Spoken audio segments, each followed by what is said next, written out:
Приказки по телефона от Джани Рудари. Имало едно време един счетоводител на име Бианки от Варезе. Той си изкарвал хляба като търговски пътник и 6 дена от седмицата кръстосвал цяла Италия на изток, на запад, на юг, на север и по средата, като продавал лекарства. В неделя се връщал у дома си, а в понеделник сутрин отново тръгвал на път. Но преди да тръгне, неговото момиченце му казвало: „Не забравяй, татко, всяка вечер искам по една приказка." Да, защото това момиченце не можело да заспи без приказка, а майка му вече му била разказала по 3 пъти всички приказки, които знаела. И затова, където и да се намирал, точно в 9 часа счетоводителят Бианки искал по телефона да го свържат с Варезе и разказвал приказка на своето момиченце. Тази книга съдържа приказките на счетоводителя Бианки. Ще видите, че всички те са кратички. Ами да, счетоводителят плащал разговорите от собствения си джоб и не можел да си позволи, разбира се, да води дълги телефонни разговори.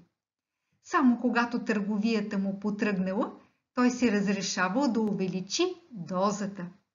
Казаха ми, че щом господин Бианки викал Варезе, госпожиците от централата прекъсвали всички разговори, за да слушат неговите приказки. Че как иначе? Някои са наистина доста хубави. Злополучният ловец. Вземи пушката, Джузепе, вземи пушката и върви на лов, казала една сутрин някаква жена на своя син. Утре сестра ти се жени и иска да си хапне качамак с заешко. Джузепе взел пушката и отишъл на лов. Веднага видял една зайка, която изскочила от храстите и побягнала през ливадата. Насочил пушката, прицелил се и дръпнал спусъка. Но пушката казала „Бум!" със съвсем човешки глас и вместо да изстреля куршума, го изплюла на земята. Джузепе го вдигнал и учудено го погледнал. После разгледал внимателно пушката, която си изглеждала както винаги, само дето наместо да стреля, била казала „Бум!" със свеж и весел глас. Джузепе надникнал и в цевта. Хайде де, как е възможно някой да се е скрил вътре? И наистина в цевта чисто и просто нямало нищо. Да, ама мама иска заешко и сестра ми иска да яде заешко с качамак.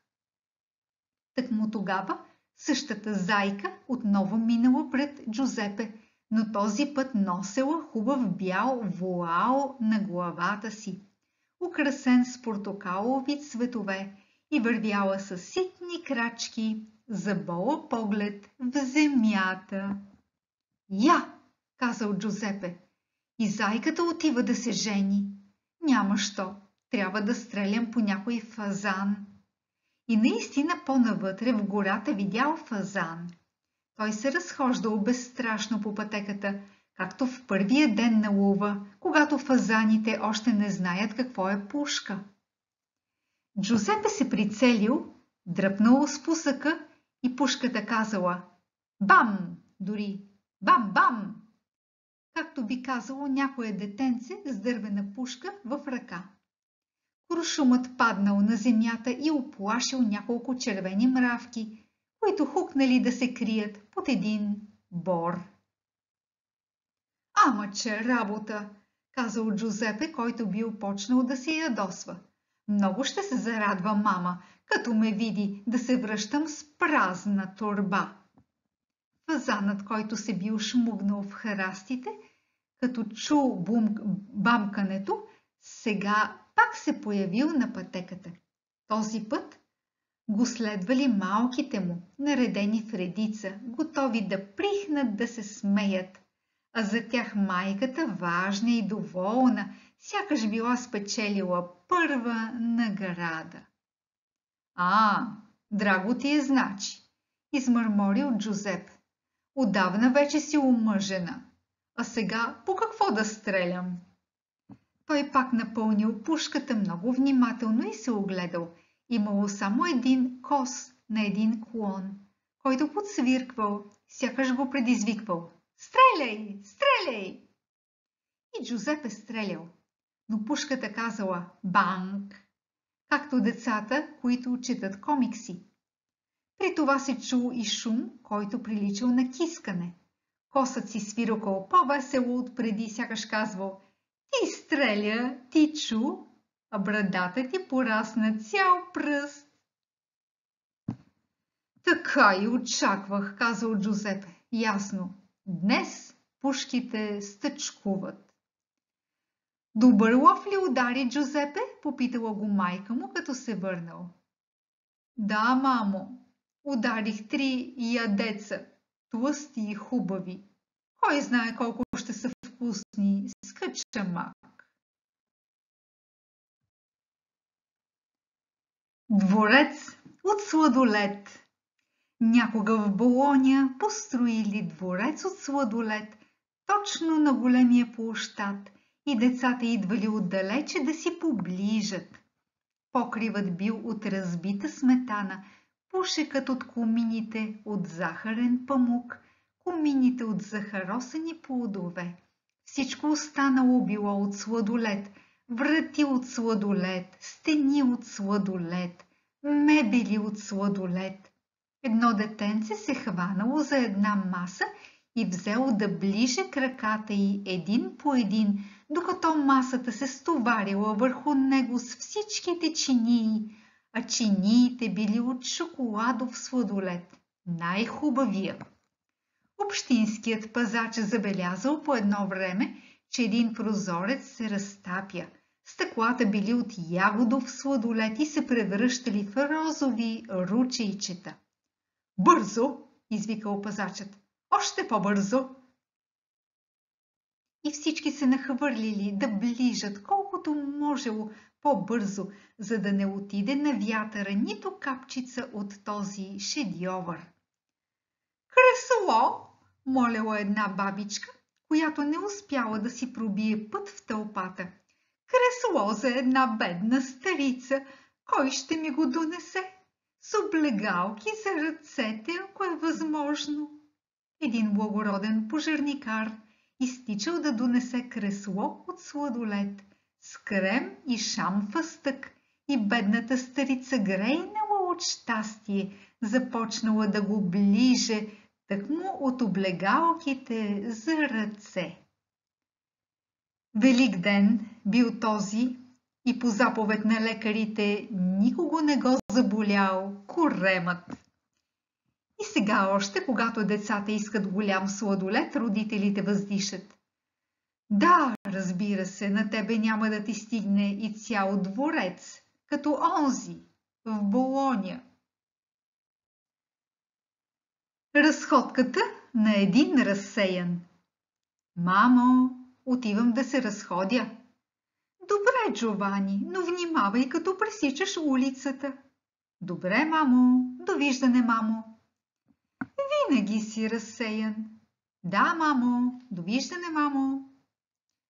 Джованино весело излязъл и в началото много внимавал.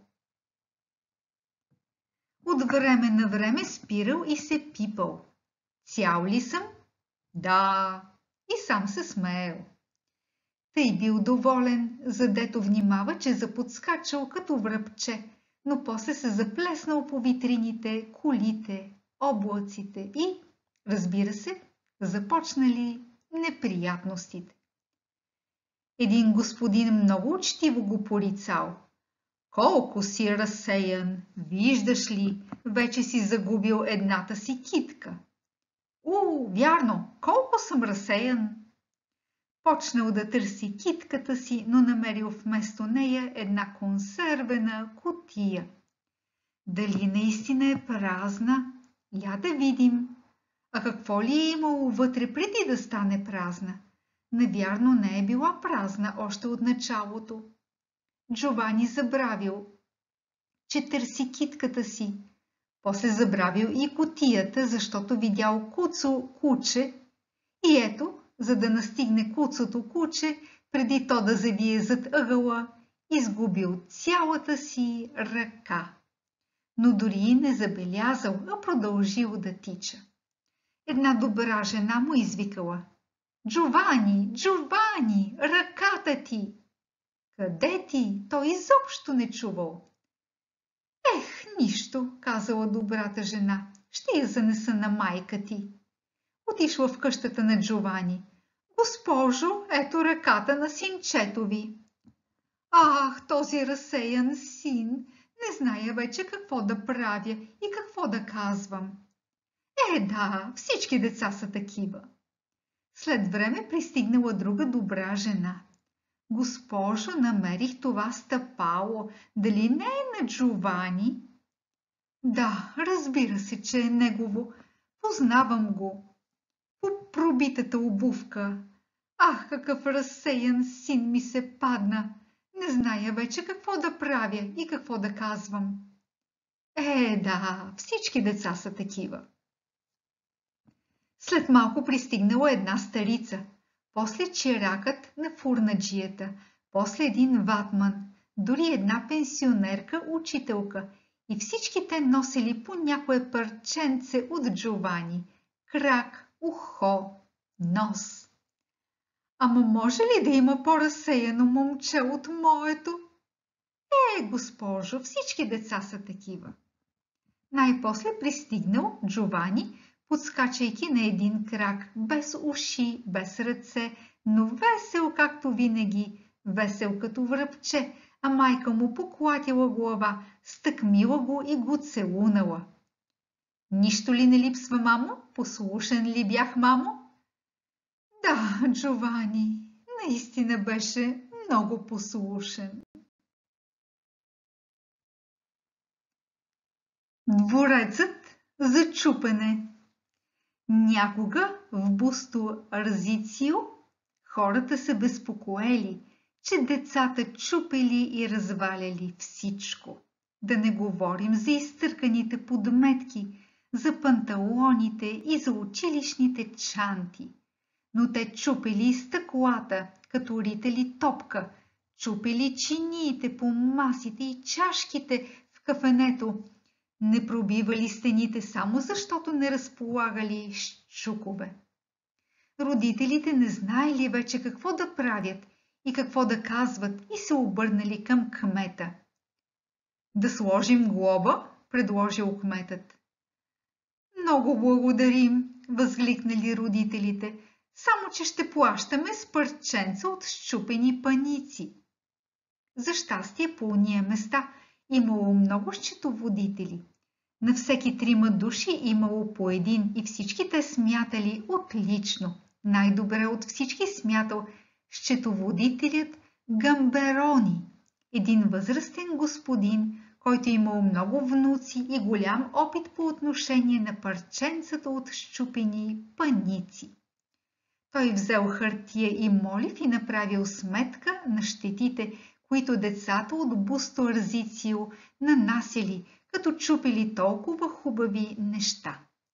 Получила се ужасна сума – 1000 алабала 14,33.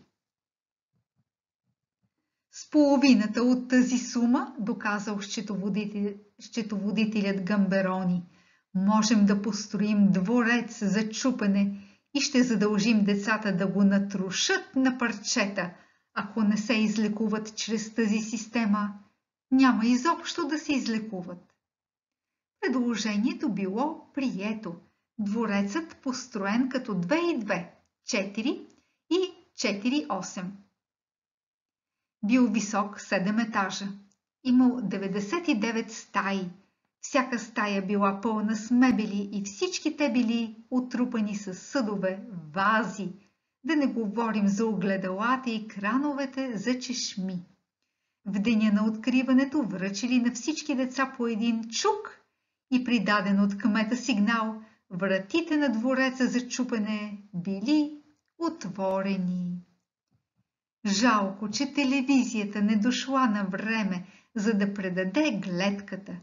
Който е видял със собствените си очи и чул със собствените си уши, твърди, че било сякаш, дано никога да не става, избухването на световна война. Децата нахлували от стая в стая, като войските на Атила, и натрушавали с чук всичко, каквото срещали по пътя си. Ударите се чували из цяла Ломбардия и половин Швейцария.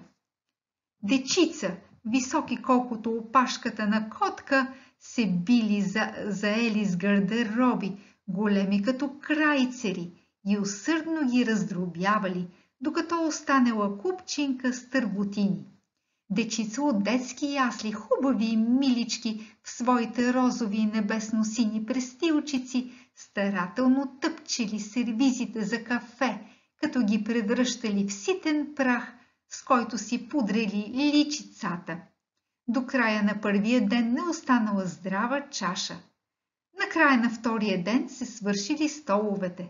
Третия ден децата нападнали стените, започвайки от най-горния етаж, но като стигнали до четвъртия етаж, капнали от умора и покрити с прах, сякаш били войниците на Наполеон в пустинята, зарязали всичко. Върнали се вкъщи, като залитали, и си легнали без да вечерят. Вече наистина се били наситили и не им доставило удоволствие да чупят каквото и да е. Отведнъж станали внимателни и леки, като пеперуди. Да ги бяха накарали да играят в футбол по игрище от кристални чаши, нямало да щупят нито една. Счетоводителят Гамберони направил сметка и доказал, че град Бусто Арзицио е направил икономия, възлизаща на 2 супермилиона и 7 сантиметра. Онова, което останало да се крепи от двореца за чупене, общината го оставила на гражданите. Те били свободни да правят с него каквото си искат. Тогава се появили господа с кожени чанти и очила с бифокални лещи, съдии, нотариуси, пълномощници, въоръжени с чукове. Те притичвали да бутнат някоя стена или да разрушат някое стълбище и удряли с такова удоволствие, че с всеки удар чувствали как се подмладяват.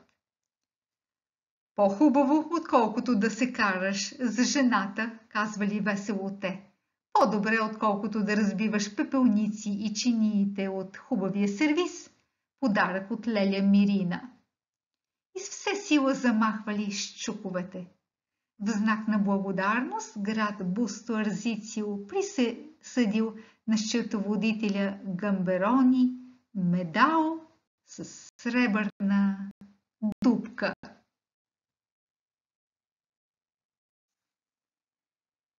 Женицата, която брояла кихавици.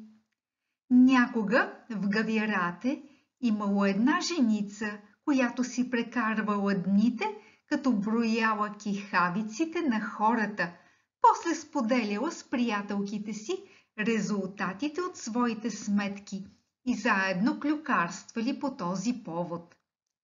Аптекарят кихна 7 пъти, разказвала женицата. Не може да бъде. Кълна се, да ми падне носът, ако не казвам истината. Кихна 5 минути преди да удари обед. Приказвали и накрая стигнали до извода, че аптекарят слага вода в рициновото масло. Свещеникът кихна 14 пъти, разправила женицата, зачервена от вълнение. Да не би да си сбъркала? Да ми падне носът, ако съм преброила една кихавица по-малко. Ах, докъде ще я докараме? Приказвали, бъбрали и накрая стигнали до извода, че свещеникът слага много олио в салатата си.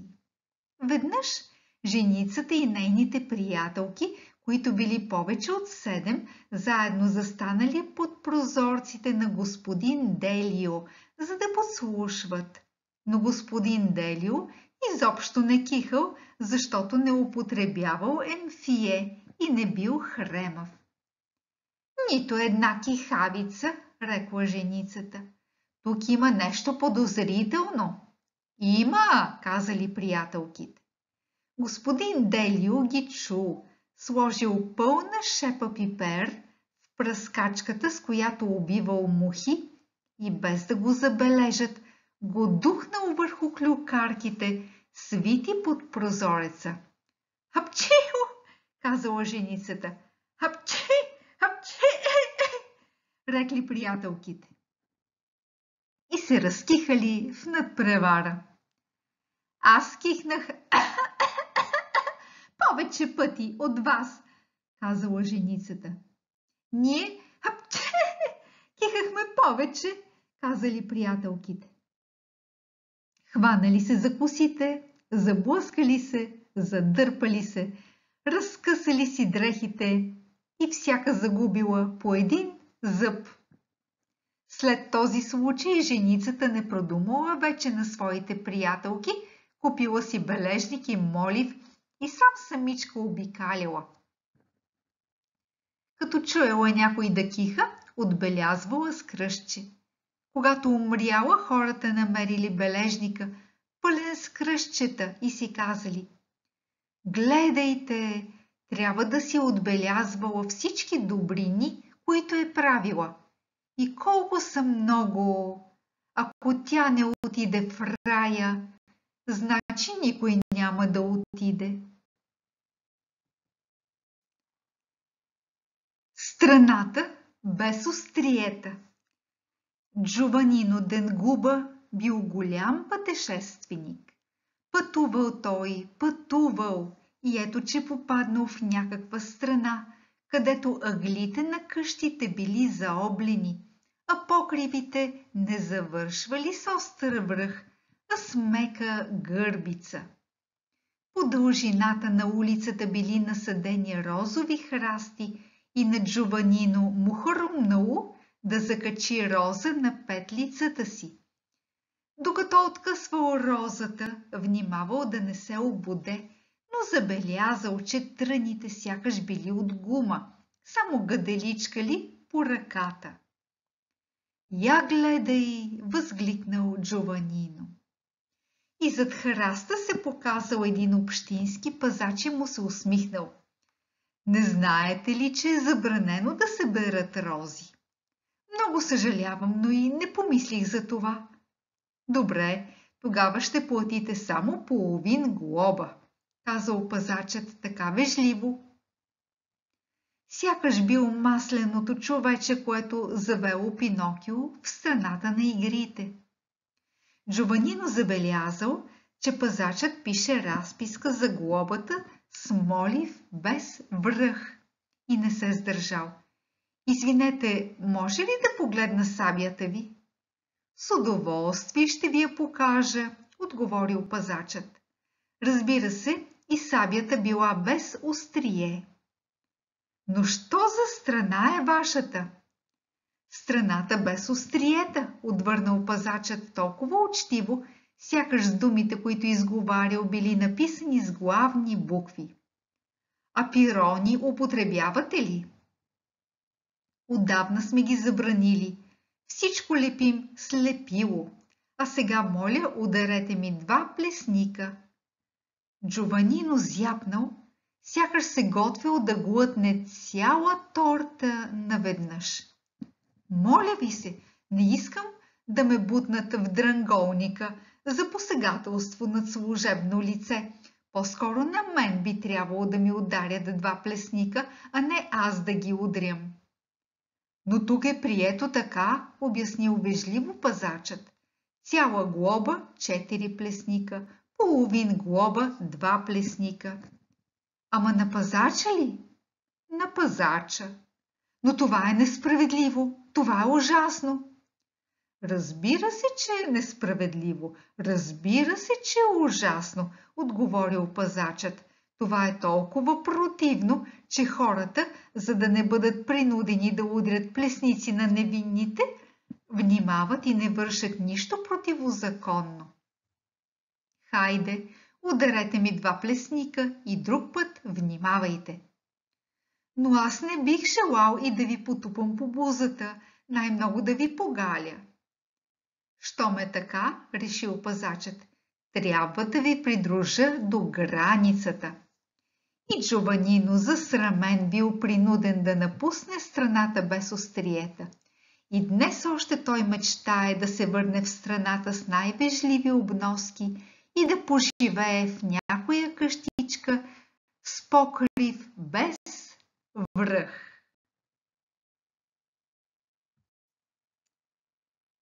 Страната с не отпред. Джованино Денгуба бил голям пътешественик. Пътувал и попаднал в една страна с не отпред. Що за страна е тази? Попитал той един гражданин, който седял на чист въздух под едно дърво. Вместо да му отговори, гражданинът извадил от джоба си едно джобно ножче и го поставил отворено на длънта си. Виждате ли това? Това е ножче. Грешите. Това е не ножче, т.е. ножче с не отпред. С него моливите отново порастват, вместо да се скъсяват. Много е полезно за училищата. Прекрасно, казал Джованино. И после? После имаме незакачалка. Искате да кажете закачалка? Закачалката не върши работа, ако нямате палто да си го закачите на нея. Нашата незакачалка е съвсем друго нещо. Там не трябва да се закачва нищо.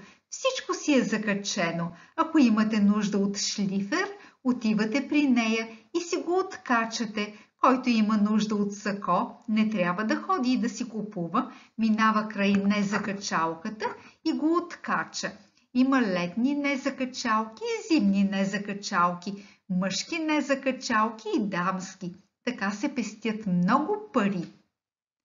Прекрасно! А друго? После имаме нефотографски апарат, който вместо да прави фотографии, прави карикатури и така се смеем.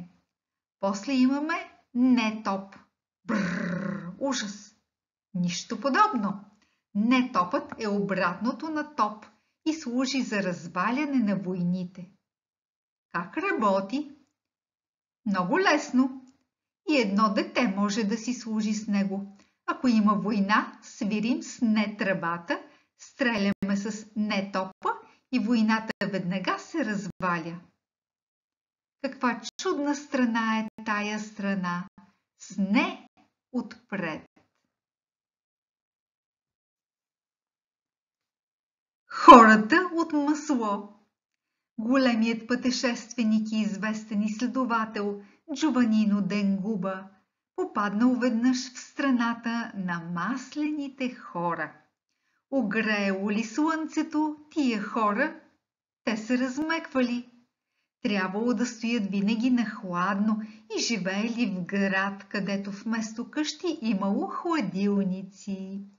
Джованино вървял по улиците и виждал тук-там да се показва някой от прозорчето на своя хладилник с торба лед на главата. При вратичката на всеки хладилник имало телефон, за да се говори с живущия в него. Ало? Ало? Кой е? Аз съм царят на маслените хора. Целият сметана първо качество. Мляко от швейцарска крава. Разгледахте ли внимателно моя хладилник? Я виж, той бил от злато, но никога ли не излизате от него? Зиме, ако е достатъчно студено, в автомобил от лед. Ами ако случайно слънцето се покаже между облаците, докато Ваше Величество прави своята разходчица? Не може да се покаже, забранено е. Ще наредя на моите войници да го набутат в затвора. Хайде, де, казал Джованино и взел, че отишъл в друга страна. Алиса Търкуланка. Това е историята на Алиса Търкуланка, която падала винаги и навсякъде. Дядото я търсил, за да я заведе в градината. Алиса, къде си, Алиса? Тук съм, дядо. Къде тук? В будилника. Да, от любопитство била отворила капачето на будилника, за да погледне. Търкунала се между зъбчатите колела и пружините и сега трябвало непрекъснато да скача от едно място на друго, за да не бъде смляна от механизмите, които щракали и правили тик-так. Друг път дядото я търсил, за да й даде закуската. Алиса, къде си, Алиса? Тук съм, дядо. Къде тук? Точно тук, в бутилката. Жадна бях и паднах вътре. И наистина тя била там, с усилие плувала, за да се задържи на повърхността. За щастие предишното лято в Сперлонга се била научила да плува жабешката. Почакай да те извадя. Дядото пуснал едно въженце в бутилката, Алиса се хванала за него и пъргаво си изкачила. Тя била добра гимнастичка. Друг път Алиса пък била изчезнала. Търсила я дядото, търсила я бабата, търсила я съседката, която идвала да чете вестника на дядото, за да си спести 40 лири. Тежко ни, ако не я намерим, преди да се върнат от работа родителите й, мърморила бабата уплашено. Алиса, Алиса, къде си? Но този път Алиса не отговорила, не можела да отговори, като надничала любопитно в кухненското чекмедже с покривките и салфетките, паднала вътре и там заспала. Някой затворил чекмеджето, без да я забележи. Когато се събудила, Алиса се намерила в тъмното, но не се оплашила. Веднъж била паднала в един кран за вода. Там пък да знаете колко е тъмно. Все ще трябва да наредят масата за вечеря, мислила си Алиса, и тогава щът не щът ще отворят чекмеджето. Но никой не мислил за вечеря, тъкмо защото не можели да намерят Алиса. Родителите й се били върнали от работа и се карали на дядото и на бабата. Ето, виждате ли колко я държите под око? Нашите деца не падаха в крановете на чешмите, протестирали старците. По наше време падаха само от леглото и им излизаше по някоя цицина на главата. Най-после Алиса се уморила да чака. Промъкнала се между покривките и започнала да чука с крак. Дум, дум, дум! Тихо, казал татко й. Чувам, че някъде се чука. Дум, дум, дум! Обаждала се Алиса. Какви прегръдки, какви целувки, когато я намерили. И Алиса се възползвала веднага, за да се търкуне в джоба на татковата си жилетка, а когато я измъкнали оттам, тя вече била успяла да си нацапа цялото лице, защото си била играла с химикалката. Шоколаденият път. Веднъж трима братя от Бърлета, вървейки през полето, открили един много гладък път и целия кафяв. Какво ли ще е това? Попитал първият. Не е дърво, казал вторият. Не са и въглища, обадил се третият. За да разберат по-добре, и тримата коленичили и близнали. Било шоколад. Просто целият път бил от шоколад. Започнали да ядат едно парченце, после друго парченце. Дошла вечерта, а тримата братя продължавали да ядат шоколадения път, докато от него не останало нито едно квадратче. И нямало вече нито шоколад, нито път. Къде сме? Попитал първият. Не сме в Бари, казал вторият. Не сме в Молфета, обадил се третият. Не знаели просто какво да правят. За щастие, ето че се задал на връщане от полето селянин със своята каручка. Аз ще ви закарам у вас, казал селянинът. Той ги закарал до бърлета, до вратата на тяхната къща. Като слизали от каручката, забелязали, че тя е от бисквити. Без да кажат каквото и да е, почнали да я гризат и не оставили нито колела, нито канати. Такива късметли, като тримата братя, не е имало никога преди тях в бърлета и кой знае кога пак ще има. Да измисляме числа. Искаш ли да измисляме числа? Добре, да измисляме. Започвам аз. Почти 1, почти 2, почти 3, почти 4, почти 5, почти 6. Много малко е. Чуй тези. Един супер милион от билиардони, един осмон от хилядони, един чудомилиард в един чудомилион. Тогава пък аз ще измисля таблица за умножение. 3 по 1, тибър и по. 3 по 2, печено кюфте. 3 по 3, весели игри. 3 по 4, шоколадови еклери. 3 по 5, клюкарки на плед. 3 по 6, приятна вест. 3 по 7, сладкиш меден. 3 по 8, паяк на косъм. 3 по 9, пате и лебед. 3 по 10, една пица. Колко струва тази пица? 2 тегления на уши. Колко има от тук до Милано? 1000 нови километри, 1 стар километър и 7 шоколадчета. Колко тежи една сълза? Зависи. Сълзата на капризното дете тежи по-малко от вятъра, тази на гладното дете тежи повече от цялата земя. Колко е дълга тази приказка? Доста. Тогава бързо да измислим още числа, за да я завършим. Ще ги казвам аз, както ги казват в Модена. 1-чи, 2-чи, 3-чи, 4-чи, 5-ца мекица, 1,0 десетула. А аз ще ги кажа, както ги казват в Рим. 1-ци, 2-ци, 3-ленинци, чай 4-ци, 5 алабала и 10.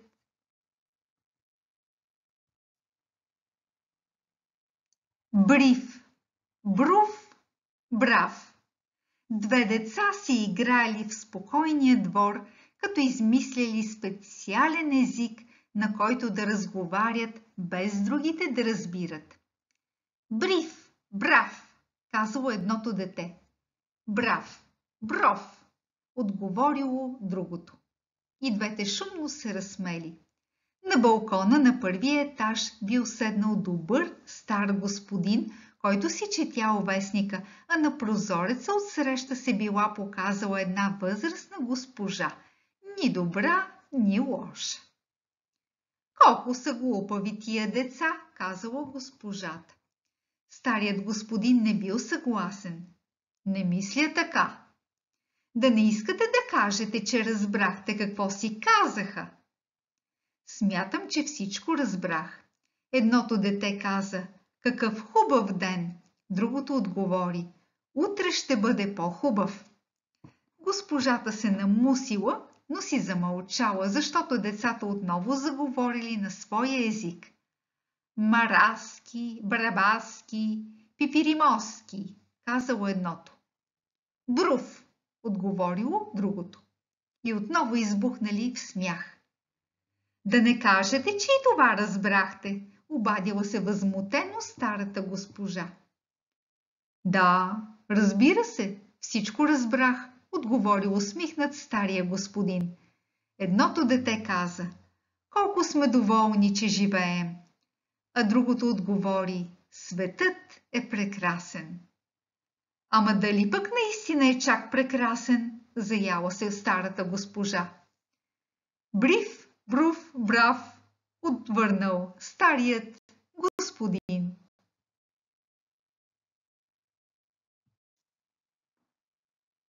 Собственикът на град Стокхолм. На пазара в Гавирате се срещат едни такива хитреци, дето продават всичко. По-способни продавачи от тях не знаят дали има някъде по света. Един петък дошло някакво човече, което продавало странни неща. Мон Блан, Индийски океан, лунните морета и така сладко приказвало, че след час му останало за продан само град Стокхолм. Купил го един браснар срещу подстригване с фрикция. Браснарят заковал между двете си огледала удостоверението, на което било написано притежател на град Стокхолм, и гордо го показвал на клиентите си, като отговарял на всичките им въпроси. Град в Швеция, дори е самата столица. Има почти 1 милион жители и, разбира се, всички те са мои. Има и море, естествено, но не зная кой е собственикът. Малко по малко браснарят събрал пари и миналата година отишъл в Швеция, за да посети своята собственост. Град Стокхолм му се видял прекрасен, а шведите изключително добре възпитани. Те не разбирали дума от това, което браснарят казвал, а той не разбирал и половин дума от онова, което му отвръщали. Аз съм собственикът на града, знаете ли? Съобщиха ли ви вече? Шведите се усмихвали и казвали да, защото не разбирали, но били учтиви. Браснарят потривал ръце доволен. Такъв град само за едно подстригване с фрикция. Просто ефтино съм го купил. Но той се лъжел. Бил платил твърде висока цена, защото всяко дете, което дойде на този свят, притежава целия свят и не трябва да заплаща дори стотинка за него. Трябва само да запретне ръкави, да протегне ръце и да си го вземе.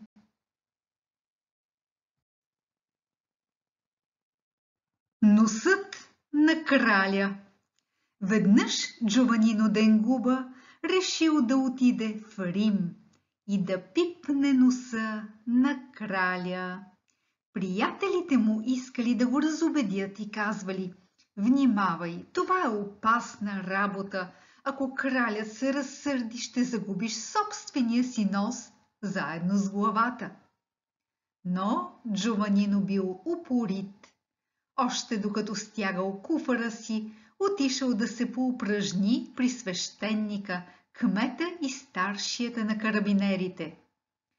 Пипнал носовете на тримата толкова внимателно и ловко, че те и не забелязали. Ето, че не е трудно, помислил си Джованино. Като стигнал до близкия град, поискал да му покажат къщата на губернатора, на президента и на съдията и отишъл да посети тези знатни хора. Пипнал и техните носове с един пръст или с два. Тези знатни хора малко се обидили, защото Джованино изглеждал възпитан и умел да води разговор на почти всички теми. Президентът се поядосал и извикал: „Какво? Искаш да ме хванеш за носа ли?“ „Моля ви се, нищо подобно“, казал Джованино. „Имаше една муха.“ Президентът се огледал, не видял ни мухи, ни комари, но междувременно Джованино се поклонил набързо и си отишъл, без да забрави да затвори вратата. Джованино имал един бележник, в който записвал носовете, които успявал да докосне. Все важни носове. В Рим обаче сметката на носовете тъй бързо пораснала, че Джованино трябвало да си купи голяма тетрадка. Достатъчно било да се разхожда по улицата и бил сигурен, че ще срещне чифт превъзходителства, някой заместник министър и 10 главни секретари. Да не говорим за президентите. Имало повече президенти, отколкото просяци. Всички тези луксозни носове били съвсем под ръка. Техните собственици всъщност вземали докосването на Джованино Денгуба за оказване на почит към техния авторитет и някои дори стигнали до там, че наредили на своите подчинени да правят същото, като казали: „От сега нататък, вместо да ми се покланяте, ще ме пипате по носа. Това е по-модерен и по-изискан обичай.“ Подчинените отначало не смеели да протягат ръка към носовете на своите началници, но началниците ги окуражавали с такива широки усмивки, че всички взели да докосват, пипат, пощипват високо поставените носове. Те ставали лъскави и червени от задоволство. Джованино не бил забравил главната си цел, която била да пипне носа на краля. И само чакал сгоден случай.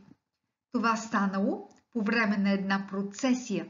Джованино забелязал, че от време на време някой от присъстващите излизал от тълпата, скачал на стъпалото на кралската каляска и предавал на краля плик, навярно молба, която кралят усмихнат подавал на своя пръв министър.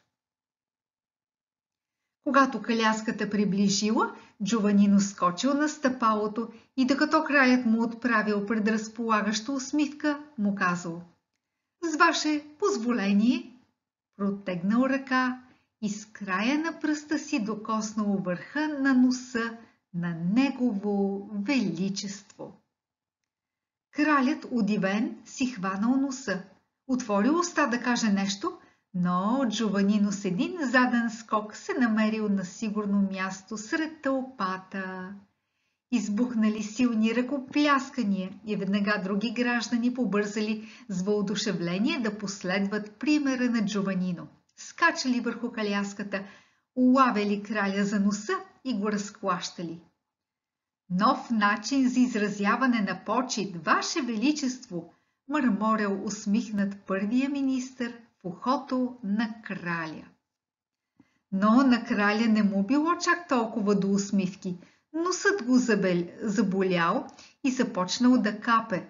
Той нямал достатъчно време дори да го обърше, защото верните му поданици не му давали да си отдъхне и весело продължавали да го хващат за носа.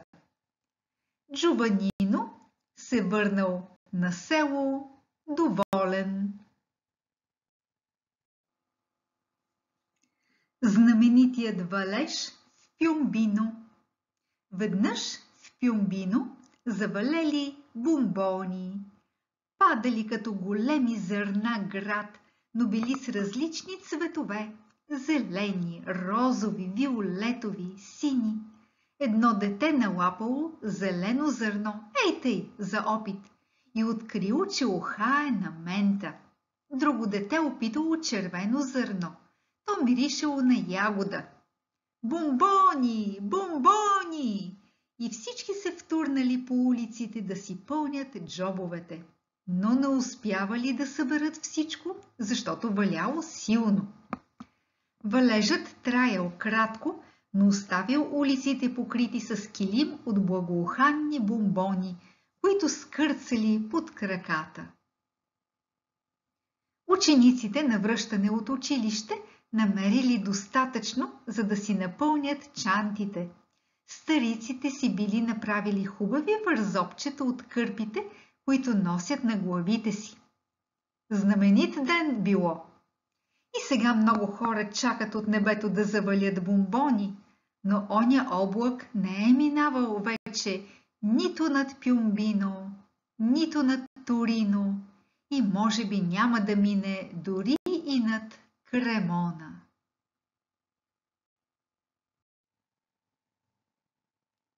Въртележката в Чезенатико. Веднъж в Чезенатико, на брега на морето, пристигнала една въртележка. Имала всичко на всичко, 6 коня и 6 дървени, червени джипа. Малко увехтели за децата с по-модерни вкусове. Човечето, което я въртяло, бутайки я с ръце, било дребно, мършаво, мургаво и имало лице на човек, който яде веднъж на 3 дена. Изобщо не била кой знае каква въртележка, но на децата изглеждала направена от шоколад, защото стояли все около нея и измисляли хитрости, за да се качат. Какво има в тая въртележка? Мед ли? Си казвали майките и предлагали на децата. Хайде да отидем да видим делфините в канала, хайде да отидем да седнем в онази сладкарница с люлеещи се пейки. Къде ти? Децата искали въртележката, въртележката. Една вечер някакъв възрастен господин, след като настанил внука си в джипа, сам се качил на въртележката и седнал на един дървен кон. Било му неудобно да седи там, защото краката му били дълги и стъпалата му докосвали дъските. Станало му смешно, но щом човечето започнало да върти въртележката, се случило нещо чудно. Възрастният господин се намерил в миг на височината на небостъргача в Чезенатико. Конят му го опирал из въздуха, насочил муцо направо срещу облаците. Погледнал господинът надолу и видял цяла Романия, после цяла Италия, после цялата земя, която се отдалечавала под копитата на кончето и скоро се превърнала в една синкава въртележка. Тя се въртяла и показвала един след друг континентите и океаните си, нарисувани като географска карта. Къде ли отиваме? Попитал се старият господин. В този миг пред него минало внучето му, стиснало волана на стария червен, малко обезсветен вече джип, превърнал се в звездолет и след него в редица всички други деца, спокойни и сигурни на своята орбита, като изкуствени спътници. Кой знае къде било човечето от въртележката, но все още се чувала плочата, която свирила някаква фалшива чача. Всяко возене на въртележката траяло цяла плоча. Значи има някакъв трик, казал си старият господин.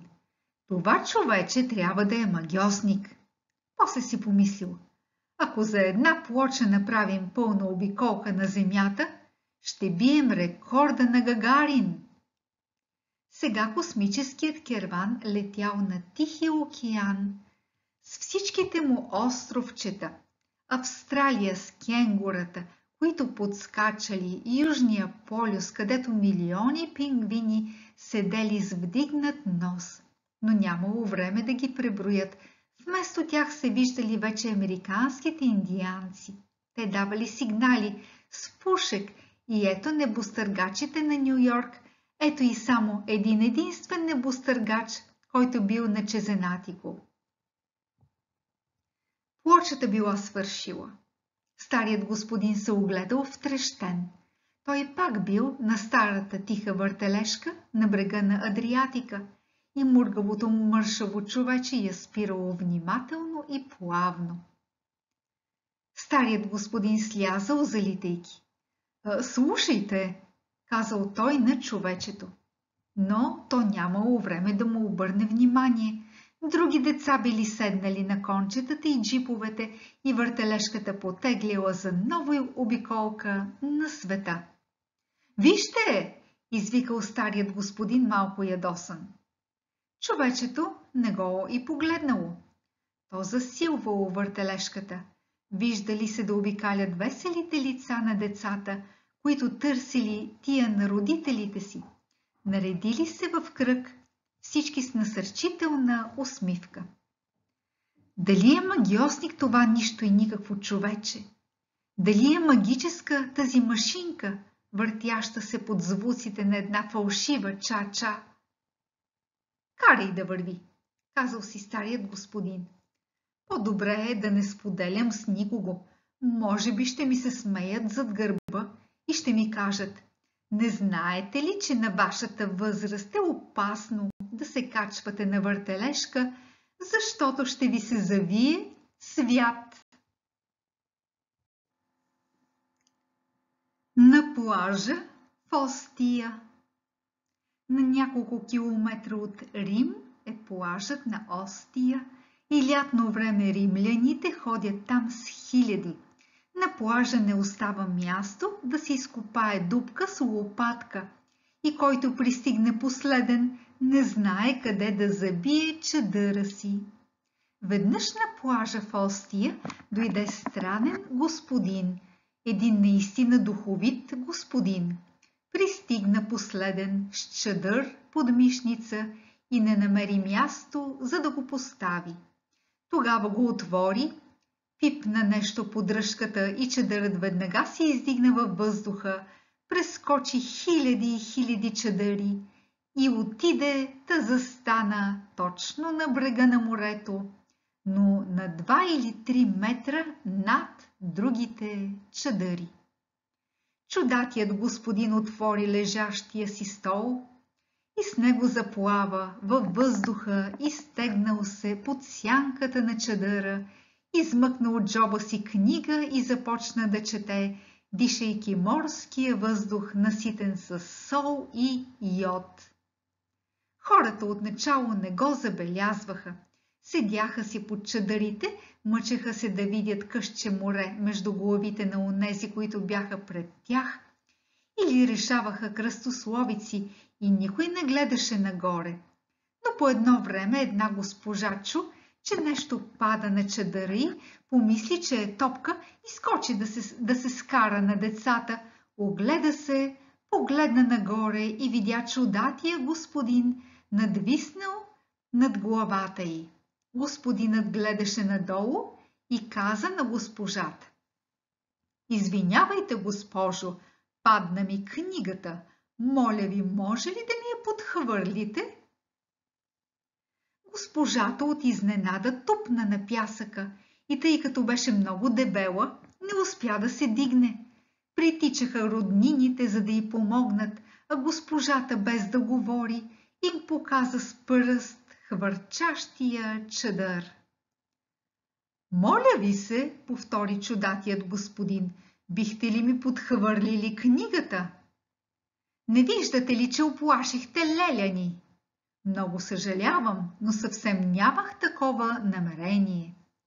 Тогава слезте оттам, забранено е. Нищо подобно. На плажа няма място и аз се настаних тук. И аз плащам данъци, нали? Един след друг всички римляни на плажа решиха да погледнат нагоре. Взеха да сочат с пръст този странен летовник. Я го гледай пък тоя, има реактивен чадър. Ей, Гагарин, я ме качи и мене там. Едно момченце му подхвърли книгата и господинът нервно я запрелиства, за да намери докъде е стигнал. После, повтейки, започна отново да чете. Малко по малко го оставиха на мира.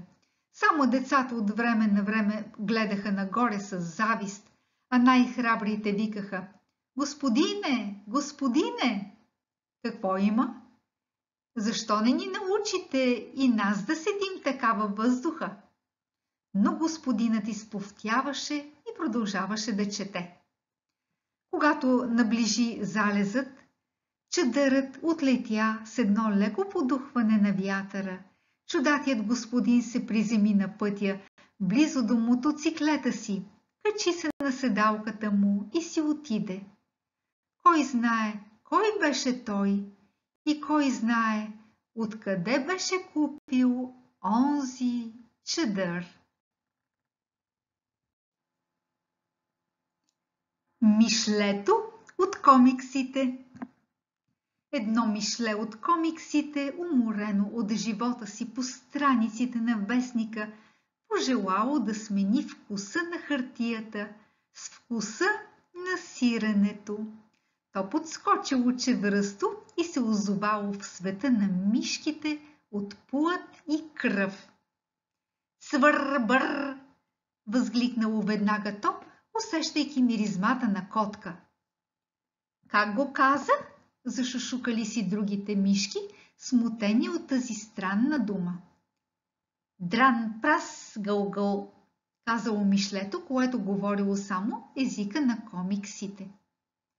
„Вероятно е турски“, забелязал един стар корабен мишок, който преди да се пенсионира бил служил в Средиземно море и се опитал да го заговори на турски. Мишлето го погледнало учудено и казало: „Плюк, луп, троп“. „Не е турски“, отсякал мишокът мореплавател.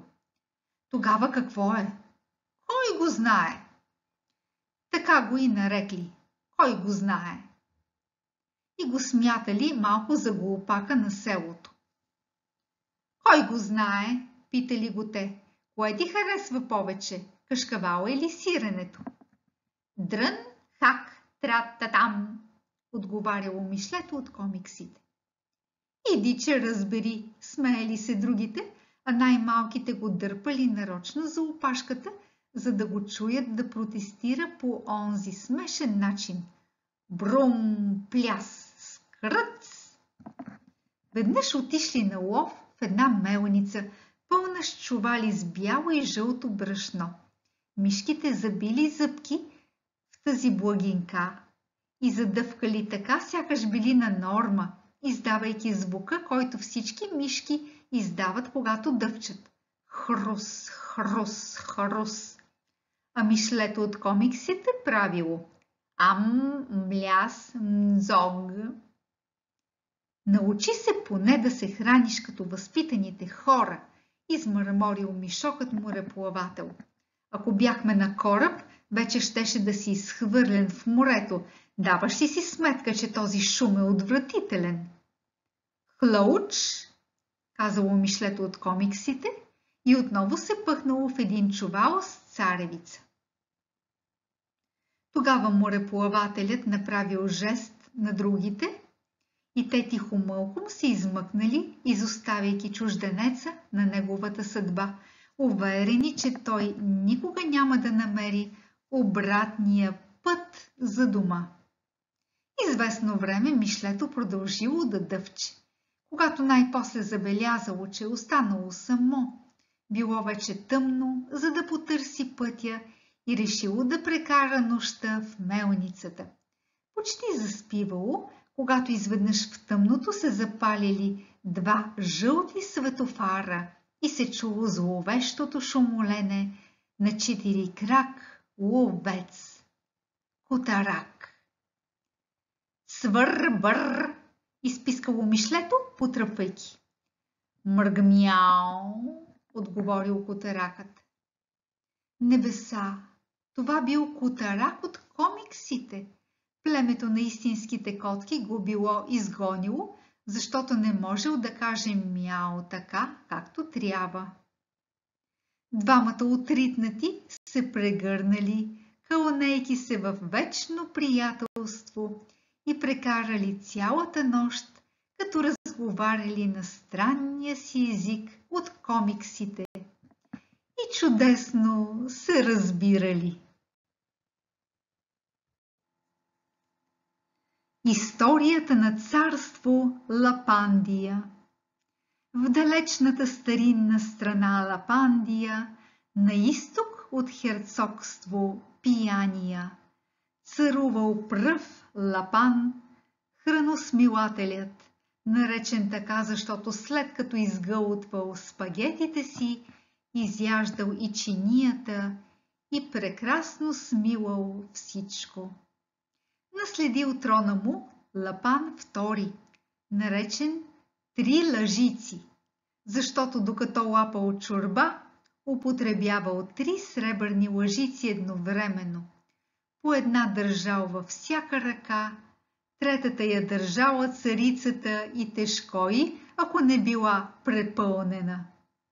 След него на трона на Лапандия, поставен зад денонощно подредена маса, се възкачил поред Лапан III, наречен Ордьовър, Лапан IV, наречен Паниран шницел, Лапан V, Гладният, Лапан VI, Плющящите уши, Лапан VII, наречен Има ли още, който изял дори короната, която била от ковано желязо. Лапан VIII, наречен Коричка Кашкавал, който, като не намерил нищо за ядене на масата, глътнал покривката. Лапан IX, наречен Железният търбух, който излапал трона с всички възглавници.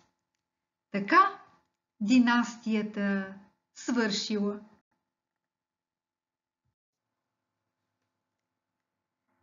Алиса пада в морето.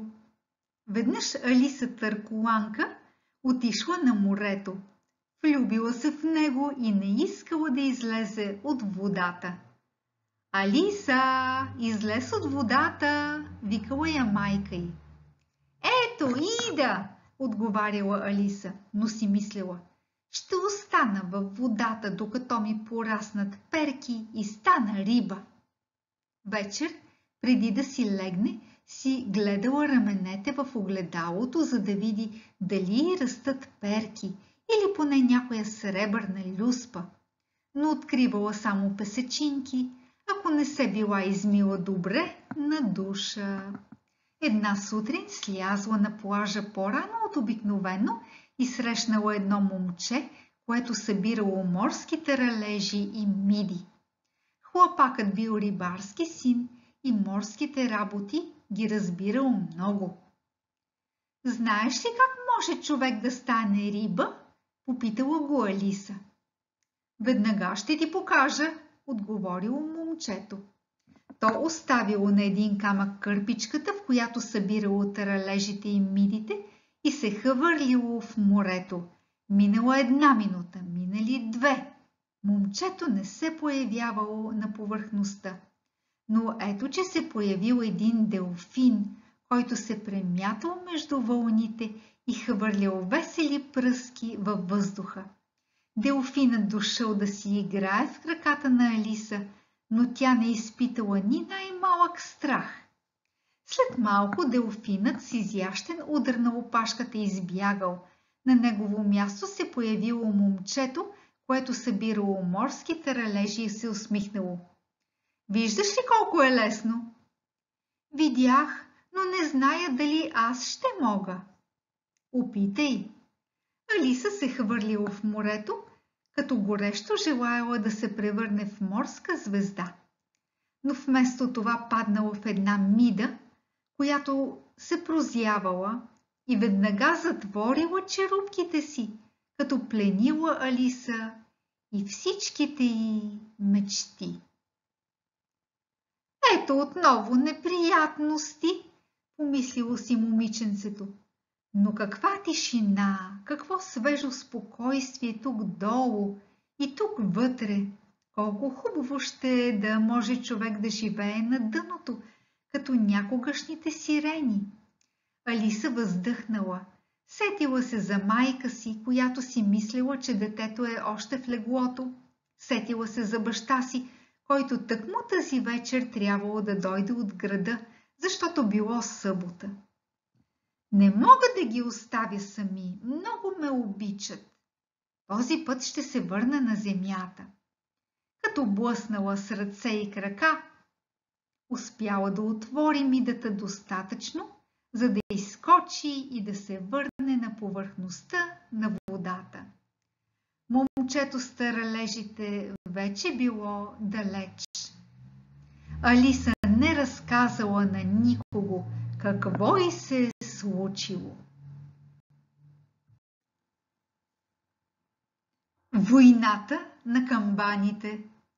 Имаше едно време една война, една голяма и страшна война, в която умираха много войници от едната и от другата страна. Ние стояхме отсам, нашите неприятели оттатък. Стреляхме едни срещу други, ден и нощ, но войната беше толкова дълга, че по едно време се свърши бронзът за топове, нямахме вече и желязо за щикове и така нататък. Нашият военачалник, свръхгенерал Бомбоне Стрелоне Гръмтрясбум, нареди да се свалят всички камбани от камбанариите и да се стопят всички заедно, за да се излее един грамаден топ, един единствен топ, но толкова голям, че с един изстрел да спечелим войната.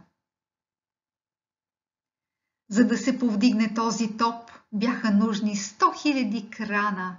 За да се закара до фронта, бяха необходими 97 влака.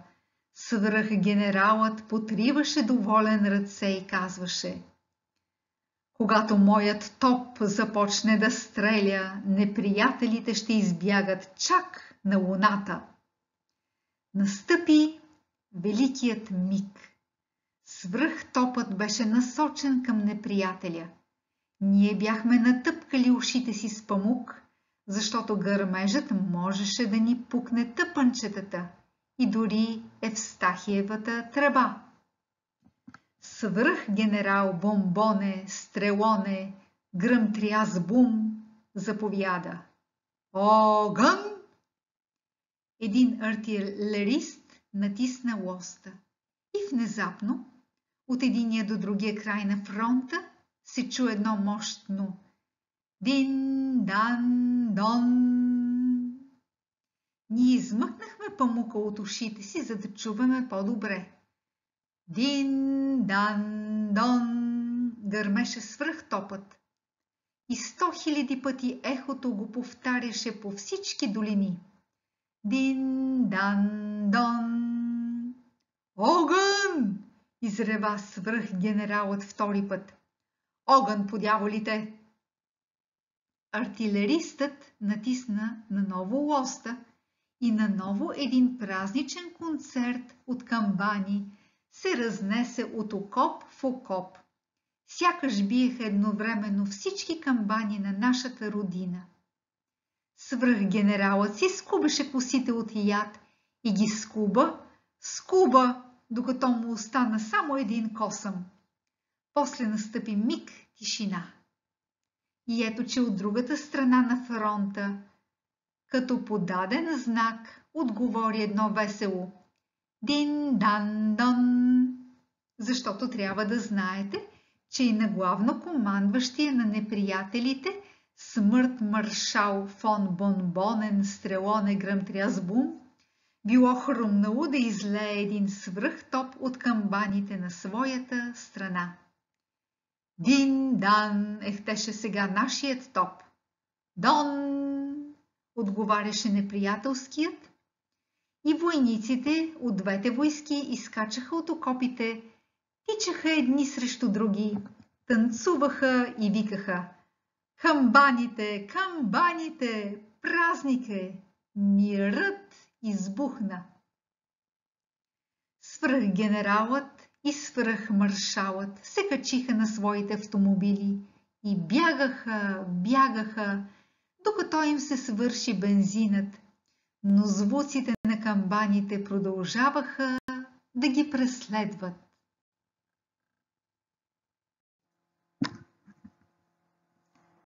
Теменушка на Северния полюс. Една сутрин на Северния полюс белият мечок подуши във въздуха някаква необикновена миризма и обърна внимание на голямата мечка. Малката бе негова дъщеря. Дали не е дошла някаква експедиция? Всъщност невръстните мечета откриха теменушката. Беше една мъничка виолетова теменушка, която трепереше от студ, но продължаваше храбро да насища въздуха с аромат, защото това и беше работата. Мамо, татко, извикаха мечетата. Аз нали казах, че има нещо необикновено? Подчерта най-напред белият мечок пред семейството си. Според мен това не е риба. Не е, разбира се, каза голямата мечка, но според мен не е и птиче. И ти имаш право, каза мечокът, след като помисли доста.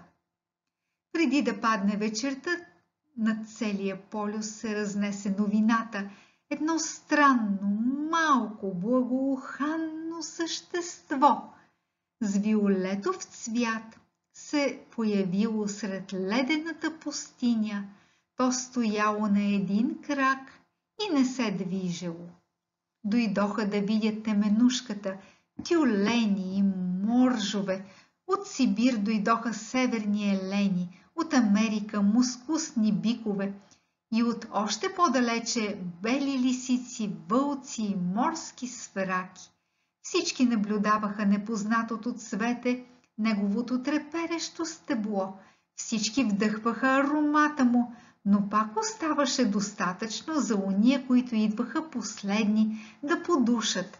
Ароматът все си оставаше, както и в началото. За да излъчва толкова аромат, каза една тюленка, трябва да има цял склад под леда.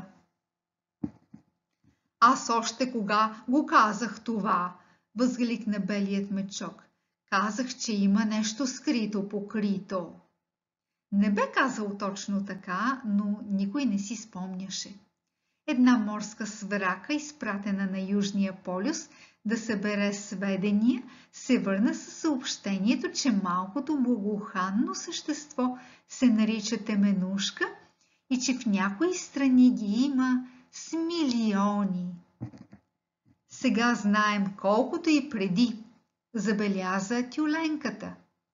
Как така теменушката се озова тъкмо тук? Ще споделя моята мисъл. Чувствам се малко озадачена. Как каза, че се чувства? Попита жена си белият мечок. Озадачена, не знае дали е риба или е рак. Видя ли? Извика белият мечок. Каквото казах аз. Тази нощ над целия полюс се разнасяше страховито пукане. Ледовете се тресяха като стъкла и на много места се пукаха. Теменушката излъчи по-силен аромат, сякаш искаше с едно само дихание да стопи ледената пустиня, за да я превърне в синьо и топло море. Или в поля от зелено кадифе. Но това усилие я изсущи. Взори видяха, че увехнала, превита над стъблото си. Светът и животът я напуснаха. Преведени с наши думи и на нашия език, последните им мисли трябва да са били следните. Ето, аз умирам, но все пак някой трябваше да почне. Един ден теменушките ще пристигнат тук с милиони. Ледовете ще се стопят И тук ще има острови, къщи и деца.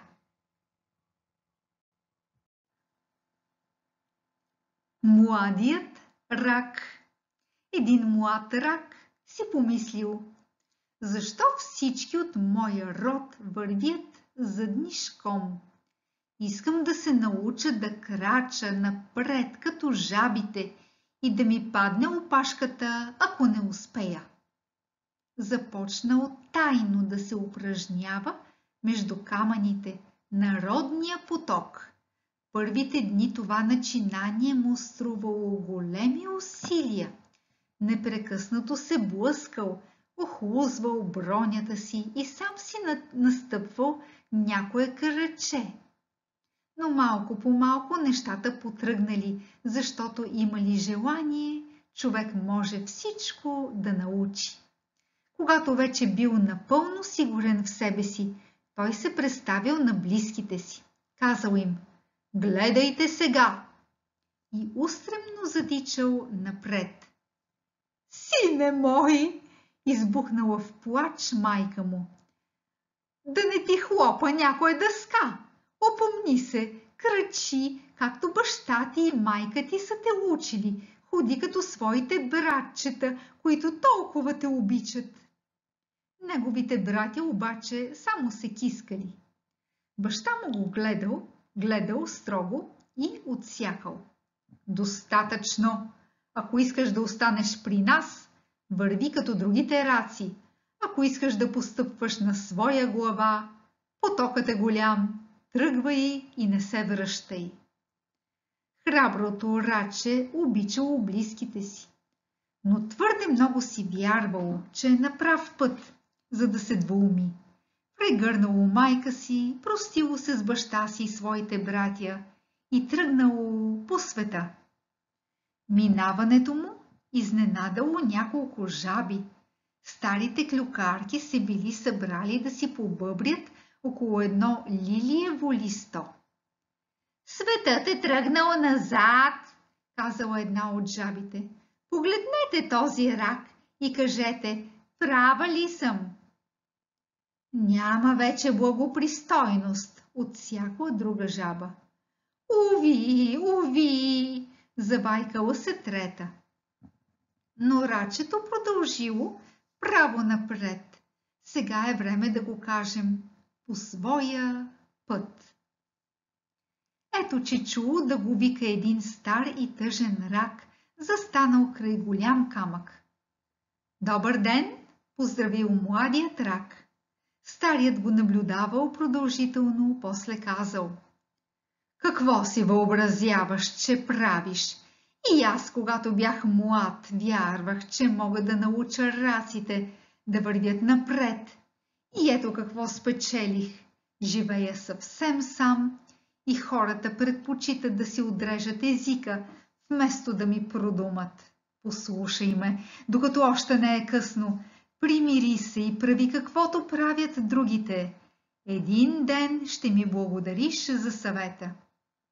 Младият рак не знаел какво да отговори и си замълчал, но си рекал: аз имам право. И като се сбогувал учтиво със стареца, продължил смело пътя си. Далече ли ще отиде? Ще оправи ли всички криви неща на този свят? Ние не знаем това, защото той още крачи смел и решителен, както в първия ден. Можем само да му пожелаем от все сърце на добър път. Косите на великана.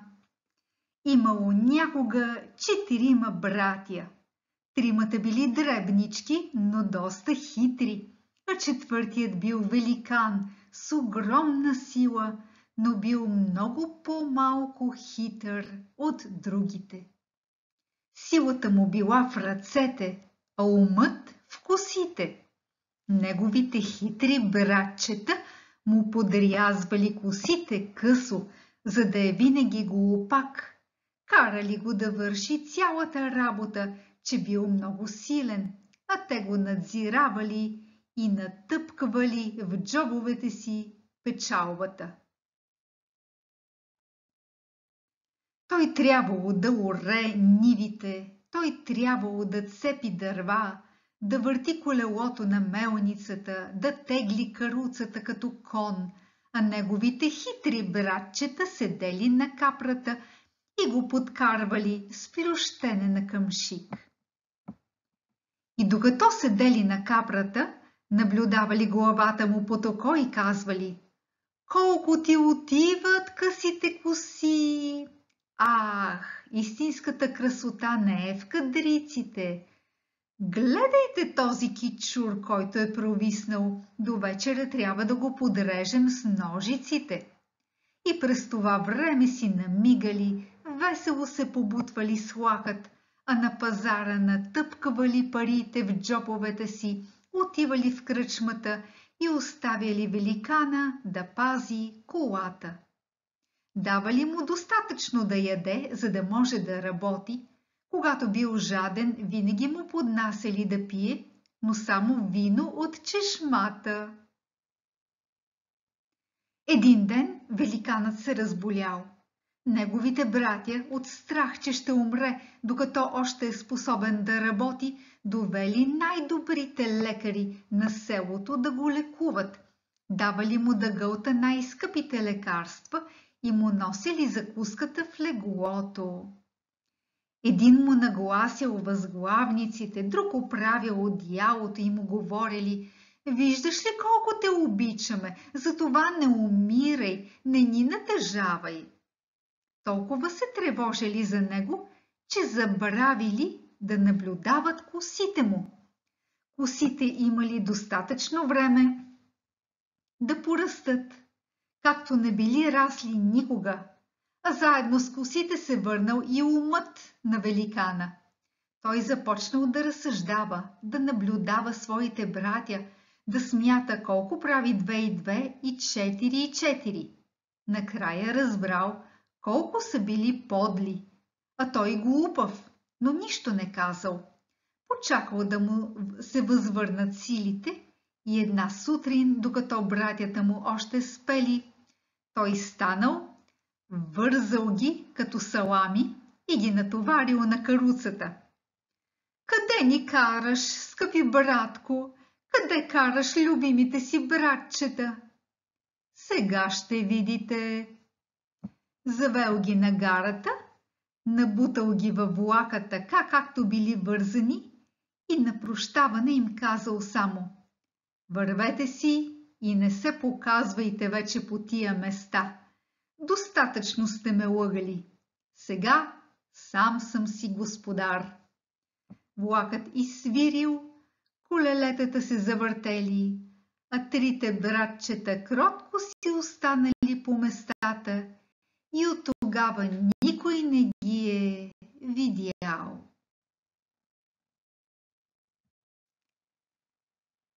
Носът, който избягал. Господин Гогол е разказал историята на един нос от Санкт Петербург, който се разхождал в коляска и правил всякакви лудори. Подобна история се е случила в Лавено, на езерото Маджоре. Една сутрин господинът, дето живеел точно срещу кея, от който се взимат моторниците, станал, отишъл в банята да се обръсне и като се погледнал в огледалото, извикал: „Помощ! Носът ми!“ Носът го нямало. Мястото било гладко. Господинът, както бил по халат, изтичал на балкона тъкмо на време, за да види носа си. Той излизал на площада и се отправил с бодра стъпка към кея, като се промъквал между автомобилите, които се качвали на ферибота за Вербания. „Стой! Стой!“ извикал господинът. „Носът ми! Крадец! Крадец!“ Хората поглеждали нагоре и се смеели. „Откраднали са ви носа и са ви оставили кратуната. Лоша работа!“ На господина не оставало друго, освен да слезе на улицата и да преследва беглеца, като междувременно държал кърпичка пред лицето си, като че бил хремав. За съжаление, пристигнал тъкмо, когато фериботът се откъсвал от кея. Господинът храбро се хвърлил във водата, за да го настигне, докато пътниците и туристите викали «Давай, давай!». Но фериботът вече набрал скорост и капитанът нямал никакво намерение да се връща, за да качва закъснели пътници. «Чакайте следващия кораб!» извикал един моряк на господина. «Има на всеки половин час!»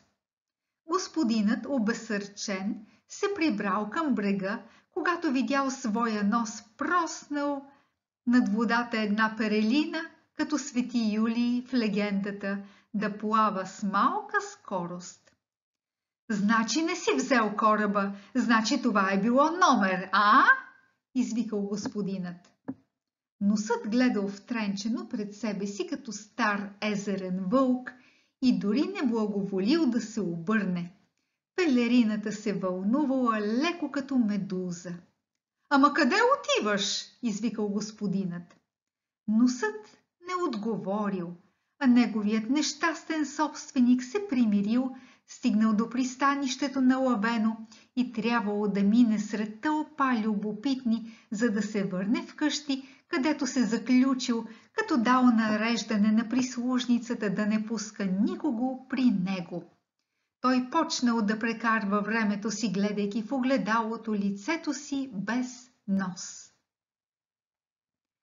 Няколко дни по-късно един рибар от Ранко, като изваждал мрежата, намерил носа беглец, който бил претърпял корабокрушение сред езерото, защото пелерината била цялата на дупки.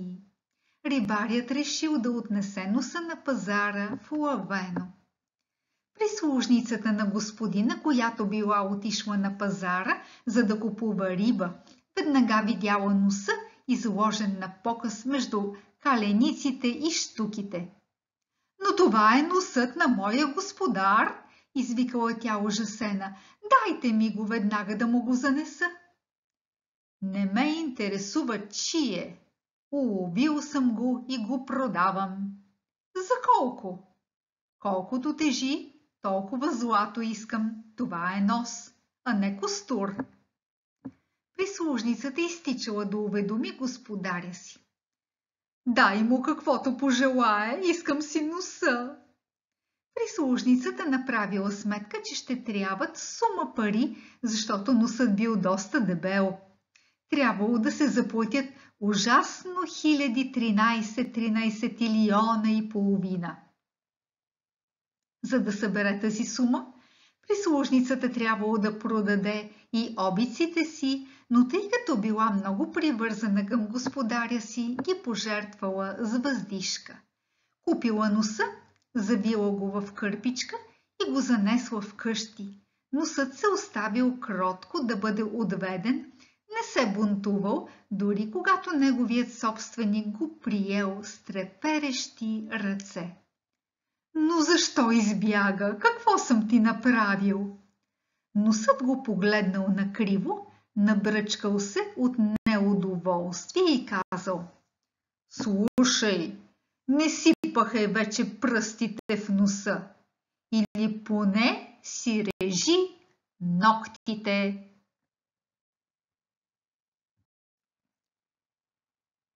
Пътят, който не водел никъде. От края на селото почвали 3 пътя. Единият водел към морето, другият към града, а третият не водел никъде. Всички, които Мартино запитвал, казвали все това. Отговорът бил един и същ. Оня път ли? Никъде не води, няма смисъл да се тръгва по него. Ама докъде стига? До никъде не стига. Но тогава защо са го правили? Никой не го е правил, винаги си е бил там. Ама никой ли не е ходил да погледне на къде се отива по него? Ей, че си твърдоглав, казва ти се, няма нищо за гледане. Да, ама щом никога не сте били, откъде знаете това? Бил тъй настойчив, че започнали да го наричат Мартино Твърдоглавия, но той не се обиждал и продължавал да се интересува от пътя, който не водел никъде. Когато пораснал достатъчно, за да пресича улицата без да хваща дядо си за ръка, една сутрин станал рано, излязал от селото и без да се колебае, поел по таинствения път. Платното било осеяно с дупки и бурени, но за щастие отдавна не било валяло, та нямало локви. Отляво и отдясно се ширили хръсталаци, но скоро започнали горите. Клоните на дърветата се сплитали над пътя и образували тъмен и прохладен тунел, в който само тук-там е прониквал слънчев лъч, за да свети вместо фенер. Мартино вървял, тунелът бил безкраен, пътят нямал свършване. Заболели го краката, вече започвал да си мисли, че ще е добре да се върне. И ето, че видял куче.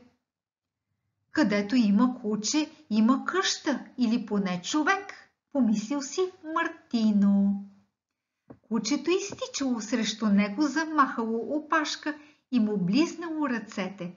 После тръгнало по пътя и на всяка крачка се обръщало да види дали Мартино го следва. Ида! Обаждал се Мартино, обзет от любопитство. Най-после гората се разредила, показало се небето и пътят свършил пред прага на голяма желязна порта. През решетките Мартино видял замък, вратите и прозорците били отворени, пушек излизал от всички комини, а от един балкон прекрасната стопанка махала с ръка и весело се провикнала: Заповядай, Мартино Твърдоглави! Я гледай, зарадвал се Мартино. Аз не знаех, че пристигам, а тя знае. Бутнал вратата, прекусил парка и влязъл в салона на замъка, тъкмо на време, за да се поклони на хубавата стопанка, която точно тогава слизала по стълбището. Тя била хубавица, облечена по-гиздаво и от феите, и от принцесите, освен това била много весела и все се смеела. Значи ти не повярва? На какво? На приказките, че пътят никъде не води. Глупави приказки. Според мене на този свят има повече места, отколкото пътища. Разбира се, стига да има желание да тръгнеш. Сега ела да ти покажа замъка. Имало повече от 100 зали, пълни с съкровища от всякакъв вид, също както в замъците от приказките, където спят принцеси или великани, пазят своите богатства. Имало диаманти, разни скъпоценни камъни, злато, сребро и хубавата стопанка постоянно повтаряла: Вземи каквото искаш. Ще ти заема кола, за да откараш товара. Сами решете дали Мартино чакал да го молят много-много. Количката била добре натоварена, когато си тръгнал обратно. На капрата седяло кучето, което било дресирано куче, знаело да държи юздите и да лае по конете, когато задрямвали или излизали от пътя. В селото, там вече били оплакали момчето. Пристигането на Мартино Твърдоглавия предизвикало голяма изненада. Кучето стоварило на площада всичките му богатства, махнало 2 пъти с опашка за сбогом, качило се на капрата и изчезнало сред облак прах. Мартино направил големи подаръци на всички приятели и неприятели и трябвало да разкаже 100 пъти своето приключение. Всеки път, когато историята съвършвала, някой изтичвал вкъщи, за да вземе каруцата си и препускал надолу по пътя, който не водел никъде. Но още същата вечер всички един след друг се върнали с увиснал нос от срам. Пътят за тях свършвал насред гората, пред стена от дървета или сред море от хръсталаци. Нямало вече нито желязна порта, нито замък, нито хубава стопанка, защото някои съкровища съществуват само за оня, който пръв тръгне по нов път, а тогава първият бил Мартино Твърдоглавия. Плашило за дръбчета. Гонарио бил най-малкият от 7 братя. Родителите му нямали пари да го пратят на училище, затова го изпроводили да работи в един голям чифлик. Гонарио трябвало да работи като плашило за връбчета, да пъди птичките далече от нивите. Всяка сутрин му давали турбичка барут и Гонарио цял ден трябвало да обикаля нивите и от време на време да гърми с малко барут. Гърмежите плашили птичките и те бягали, защото се страхували от ловци. Веднъж барутът подпалил палтото на Гонарио и ако детето не се било хвърлило веднага в едно блато, сигурно щяло да умре сред пламъците. Гонарио цъмбурнал във водата и оплашил жабите. Те се разкавакали и избягали. Шумът, който вдигнали, оплашил щурците и скакалците и те за кратко престанали да пеят. Но най-оплашен от всички бил Гонарио. Той плачел сам на брега на блатото, мокър, като грозно пате, дребен, дрипав и гладен. Плачел така отчаяно, че връбчетата се накачулили на близкото дърво да го гледат и записукали състрадателно, за да го утешат. Но връбчетата не могат да утешат едно плашило за връбчета. Това не е приказка, а истинска случка, станала в Сърдиния. Игра с бастун. Един ден, когато малкият Клаудио си играел във входа на къщата, по улицата минал хубав старец с златни очила, който вървял приведен, като се подпирал на бастун. Точно пред входа на къщата бастунът му паднал.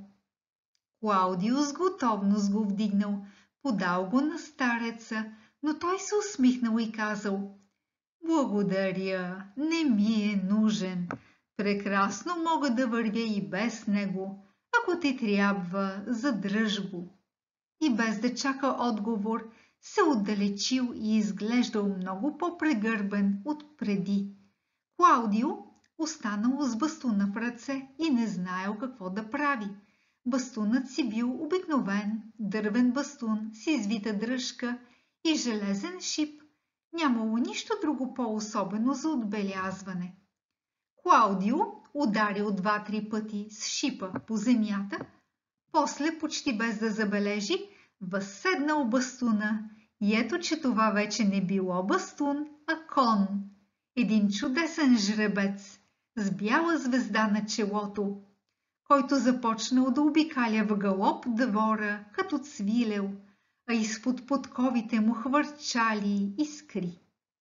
Когато Клаудио, учуден и малко уплашен, успял да стъпи пак на земята, бастунът отново се превърнал в бастун и нямало вече подкови, ръждясал шип, нямало грива, а обикновена извита дръжка. „Искам пак да опитам“, решил Клаудио, щом си поел дъх. Отново възседнал бастуна и този път това не било кон, а една тържествена двугърба камила. Дворът се превърнал в безкрайна пустиня, която трябвало да се прекоси. Но Клаудио не се страхувал, а се взирал в далечината, за да открие оазис. Сигурно е вълшебен бастун, си казал Клаудио, като го възседнал трети път. Сега бастунът се превърнал в автомобил за надбягване, червен, с номер изписан с бяла боя на карусерията, а дворът станал гърмяща писта.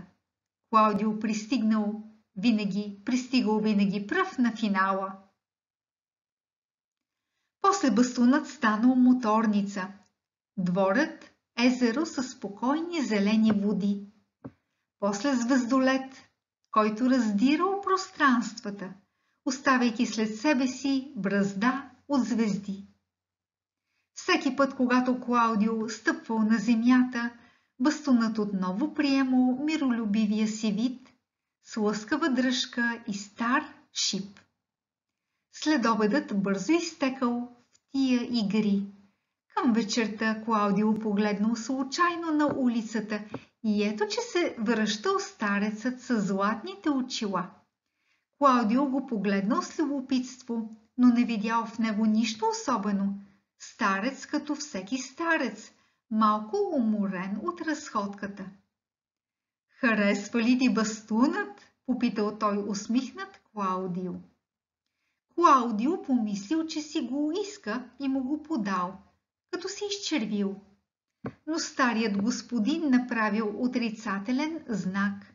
Задръж го, казал той. Какво да правя на моята възраст с един бастун? С него ти можеш да летиш, а аз бих могъл най-много да се подпирам. Ще се подпирам на стената и ще е все същото.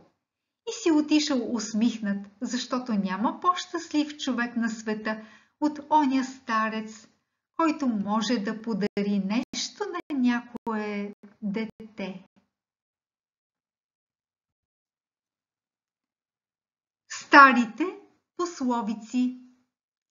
Нощно време, мъдрувала една стара пословица, всички котки са сиви. А пък аз съм черна, казала една черна котка, докато пресичала улицата.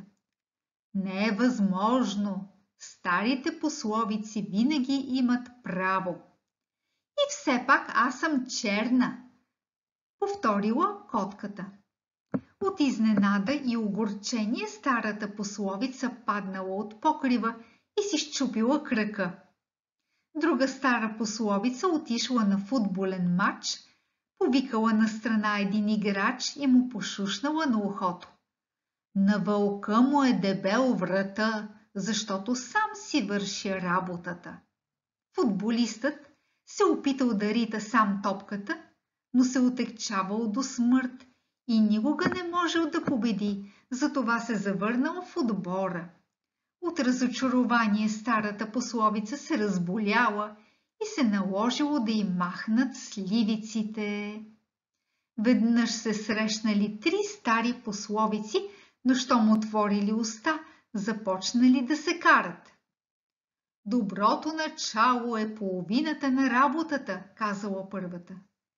Изобщо не е вярно, казала втората. Умереността е майка на добродетелта. Голяма грешка, възгликнала третата. Благостта е основното. Хванали се за косите и все още са там. Продължават да се шамаросват. Това пък е историята на онази стара пословица, която пожелала да си хапне круша. Тя застанала под дървото и си казала: когато озрее, крушата сама пада от дървото. Но крушата паднала едва когато била вече съвсем изгнила и се сплескала върху кратуната на старата пословица. От мъка тя си подала оставката.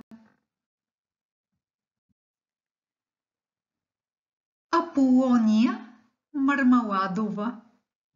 В Сант-Антонио на езерото Маджоре живеела една женица, която така хубаво умеела да прави мармалад, че нейните услуги били търсени и от Вълкувия, и от Вълтравалия, и от Валдоментина, и от Валповерина. Когато настъпвал сезонът, хората пристигали от всички долини, сядали на оградата да се любуват на езерото, откъсвали си по някоя малина от храстите и извиквали женицата, която умела да прави мармалад. Аполония! Какво има? Ще ми сварите ли мармалад от боровинки? На драго сърце! Ще ми сварите ли един хубав мармалад от сини сливи? Веднага! Тази женица, Аполония, имала просто златни ръце и правила най-вкусните мармалади в областта на Варезе и на кантона Тичино. Веднъж при нея дошла една жена от Аркомеджа, толкова бедна, че нямала дори кесия с зързали, за да си направи мармалад и затова, като идвала по пътя си напълнила престилката с зелени кестени, които приличали на таралещчета. Аполония, ще ми направите ли мармалад? От таралещчета? Нямам друго. Добре, ще опитам. И Аполония така се постарала, че от зелените кестени направила чуден мармалад. Друг път тази женица от Аркомеджа не намерила дори кестени, защото сухите листа, като падали, ги били покрили, затова пристигнала с престилка пълна с коприва. Аполония, ще ми направите ли мармалад? От коприва? Не намерих друго. Добре, ще видим какво ще излезе. И Аполония взела копривата, сложила захар, сварила я, както си знаела, и направила мармалад да си оближеш пръстите. Защото тази женица, Аполония, имала златни и сребърни ръце и би могла да направи мармалад и от камъни. Веднъж оттам минал императорът и поискал да опита и той мармалада на Аполония. Тя му дала една чинийка, но императорът след първата лъжичка направил гримаса, защото вътре била паднала една муха. Ама че гадост, казал императорът. Ако мармаладът не беше вкусен, мухата нямаше да падне вътре, казала Аполония. Но императорът вече се бил разядосал и наредил на войниците да отрежат ръцете на Аполония. Тогава хората се разбунтували и пратили да му кажат, че ако отрежат ръцете на Аполония, те ще му отрежат короната заедно с главата, защото глави за императори се намират под път и над път. Но ръце, като на Аполония, са много по-ценни и по-редки. И императорът трябвало да си обере крушите. Старата леля Ада. Когато старата леля Ада станала много стара, отишла да живее в старопиталището, в една стаичка с 3 легла, където вече били настанени 2 бабички, стари като нея. Старата леля Ада си избрала веднага едно малко кресло до прозореца и натрошила един сух бисквит на перваза.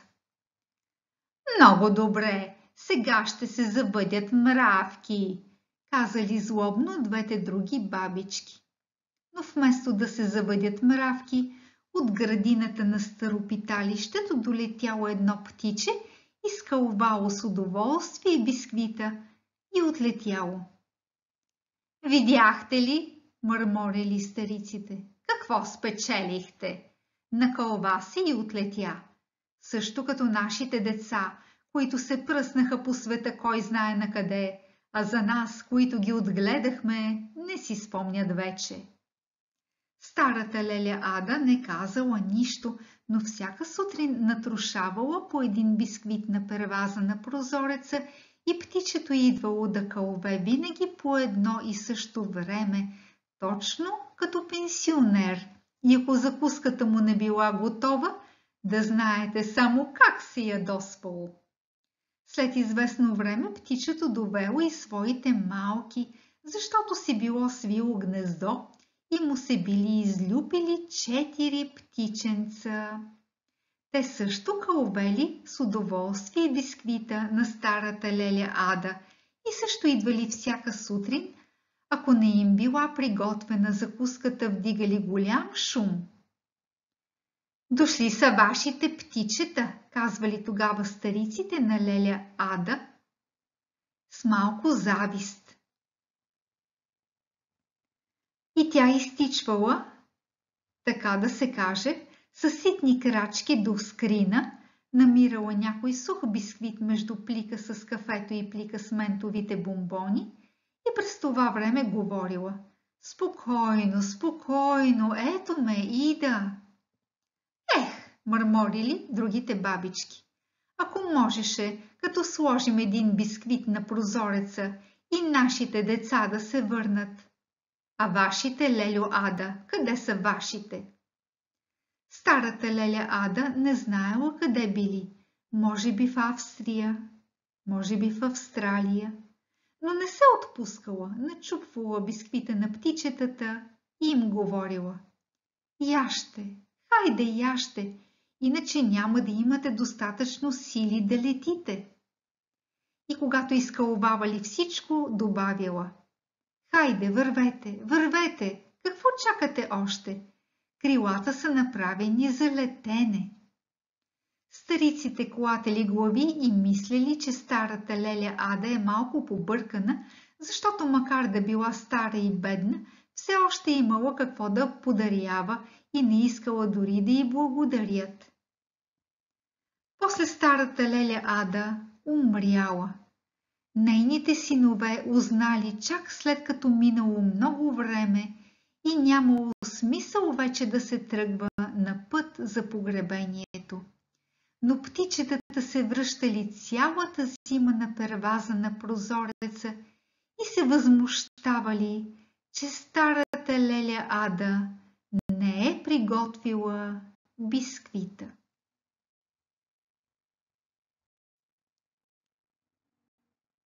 Благодаря ви, че бяхме заедно и до следващата ни среща!